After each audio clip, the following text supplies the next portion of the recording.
నేను చూసే శాసనసభలో బోండా ఉమా గారు పవన్ కళ్యాణ్ గారిని అందుబాటులో ఉండటం లేదని చెప్పారు. మనం ప్రజలు ఎవరు ఎమ్మెల్యేగా అందుబాటులో ఉండలేదంట.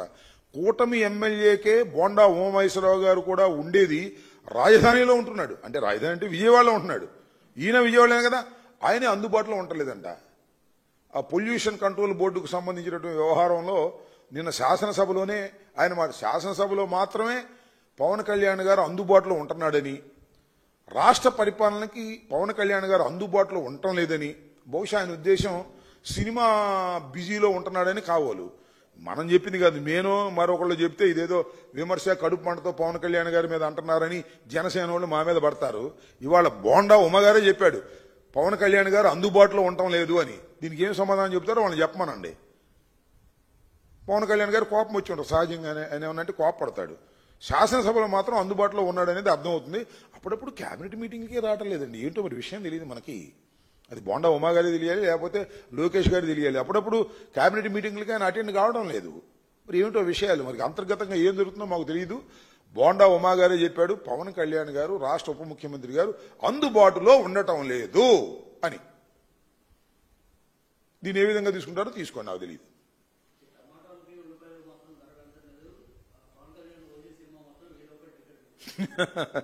అది ప్రజల్లో ఉన్న మాట. పవన్ కళ్యాణ్ గారు నటించిన సినిమా కొద్ది కాస్ట్లీగా ఉంటుంది, 1000 రూపాయలు రేటు. అది కూడా మొట్టమొదటి రోజే 1000 రూపాయలంట. ఇదంతా మొట్టమొదటి కొనేది నువ్వు నేను కొనం కదా, అభిమానులు కొంటారు, అభిమానులు బరాయిస్తున్నారు. ఏం చెప్తాం, మా జాంకాయ అన్నట్టుగా ఉంది వ్యవహారం. వాళ్ళ ప్రభుత్వం ఉప ముఖ్యమంత్రి గారు నటించే సినిమా 1000 పెంచారు, ఇంకా 2000 పెంచినందుకు సంతోషపడాలి మనం. ఇది అధికార దుర్వినియోగం కాదా అని నేను సున్నితంగా అడుగుతున్నా. అయ్యా చంద్రబాబు నాయుడు గారు, మీ ఉప ముఖ్యమంత్రి గారు నటించినటువంటి సినిమాకి 1000 రూపాయలు పెట్టుకుని మీరు షోను రిలీజ్ చేస్తున్నారే, ఇది అధికార దుర్వినియోగం అవుతుందా కాదా నాకు చెప్పండి. నాకేం అభ్యంతరం లేదు, ఏదో పవన్ కళ్యాణ్ గారు డబ్బులు సంపాదించుకుంటున్నాడనో, దాని ప్రొడ్యూసర్ దానయ్య గారు ఏదో సంపాదించుకుంటున్నాడో కాదు నాకు ఉద్దేశం. ఉప ముఖ్యమంత్రి గారు నటిస్తే అంత కాస్ట్లీగా ఎందుకు కొడదని టికెట్? మీ ప్రభుత్వం మీరు పెంచేసుకుంటారా? కొద్ది గొప్ప పెంచుకొని తప్పులేదు. 1000 రూపాయల ఏందండి ఇది, నాకు అర్థం కాలేదు. అదేమంటే మా కడుపు మంట అంటారు. ఆ ఓజీ మీద మా కడుపు మంట ఏమీ లేదు. ఓజీ బ్రహ్మాండంగా ఆడాలని కోరుకుంటాం, మాకేమి అభ్యంతరం లేదు. దానయ్యకి దండిగా డబ్బులు రావాలని కూడా కోరుకుంటాం. దండిగా డబ్బులు ఎప్పుడు? సినిమా సక్సెస్ అయితే దండిగా రావాలి, సక్సెస్ కాకపోయినా దండిగా వచ్చే మార్గాలు చూస్తున్నారు. మొట్టమొదటి రోజు 1000 రూపాయలు పెట్టి కొట్టేయాలని చూస్తున్నారు. తప్పండి, ఇది అన్యాయం. మీ దగ్గర పవర్ ఉంది కదా అని చెప్పేసి ఈ రకంగా భారాన్ని మోపడం సరైనటువంటి విషయం కాదు. Cinema is an entertainment, that to a common man entertainment, a పేదవాడి ఎంటర్టైన్మెంట్. ఆ పేదవాడి ఎంటర్టైన్మెంట్లో, కామన్ మ్యాన్ ఎంటర్టైన్మెంట్లో కూడా మీరు 1000 రూపాయలు పెంచేసి మీ అభిమానుల దగ్గర తీసుకోవటం ధర్మమేనా? ముఖ్యమంత్రి గారు, ఉప ముఖ్యమంత్రి గారు ఆలోచించుకోండి. ఈ రకంగా జీవోలు ఇష్యూ చేసుకుని మీరు చేయటం అనేది దుర్మార్గం కాదా? ఇది అవినీతి కాదా? ఇది అధికార దుర్వినియోగం కాదా? చెప్పండి. ఈ తప్పు మీరు చేస్తానంటే మేము చేసేదే ఉంది. మీ దగ్గర బ్రూట్ మెజారిటీ ఉంది, 164 సీట్లు ఉన్నాయి మీ దగ్గర. అదేంటి 1000 రూపాయలు పెంచినందుకు సంతోషపడాలి, 2000 పెంచలేదని అట్లా అనుభవించాల్సిన పరిస్థితి ఏర్పడతా ఉంది. చాలా దురదృష్టకరమైనటువంటి పరిణామం.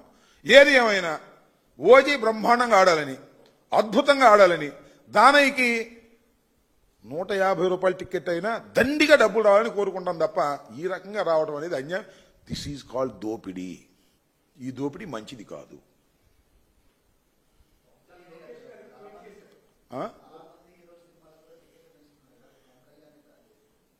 ఏంటండి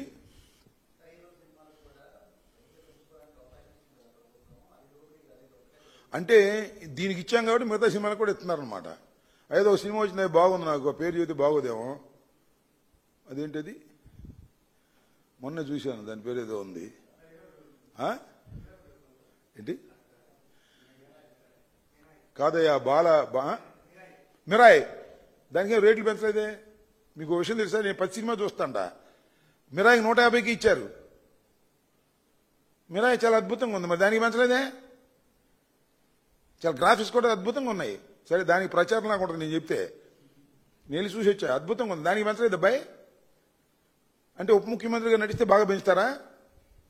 నాకు అర్థం కాల.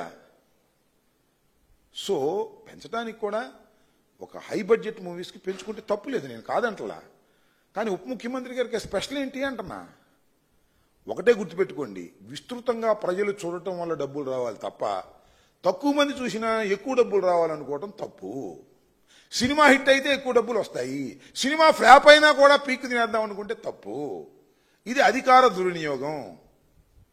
నీతి నిజాయితీగా ఉండేటటువంటి పవన్ కళ్యాణ్ గారు ఇలా చేయటం మంచిది కాదు. ఎందుకంటే ఆయన చెబుతున్నాడు కదా నీతి నిజాయితీ అని, అందుకని చెప్తాను నేను. ఆయన నీతిగా ఉన్నాడో నిజాయితీగా ఉన్నాడో ఈ 1000 రూపాయల టికెట్ దగ్గర అర్థమైపోయింది మనకి, ఇంకెక్కడ అవసరంలా. అదేమంటే మా జనసేన వాళ్ళు మా మీద పడతారు, ఇలా బోండా ఉమా మీద పడాను. మా మీద పడే ఉపయోగం చెప్పండి.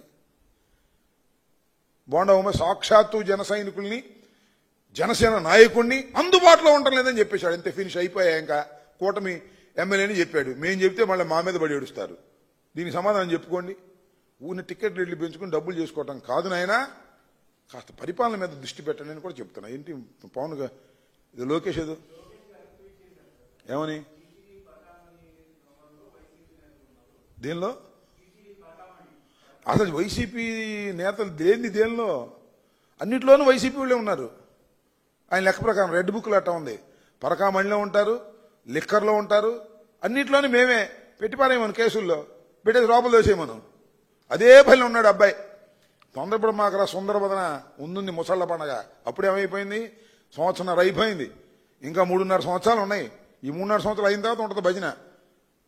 మా మీద టార్గెట్ చేసి ఇష్టం వచ్చినట్టుగా తప్పుడు కేసులు పెట్టి, అన్యాయమైన కేసులు పెట్టి, పద్యాల్లోని మమ్మల్ని ఇరికించేటువంటి కార్యక్రమం చేస్తా ఉన్నారు. ఈ కార్యక్రమానికి దీనికి మీరు ప్రతిఫలం అనుభవించక తప్పదు. లోకేష్ అయినా బాబు గారు అయినా.